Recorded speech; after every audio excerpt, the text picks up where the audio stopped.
Masih adanya titik panas di wilayah Sumatera Selatan yang menyebabkan kabut asap. DPRD Sumatera Selatan menyarankan adanya rumah oksigen yang dapat digunakan oleh masyarakat.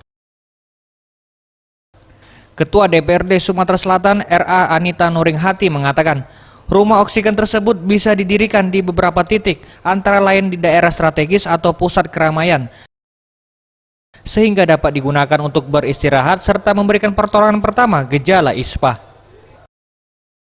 Yang pasti dampaknya kita sudah meminta dari awal adalah adanya rumah oksigen.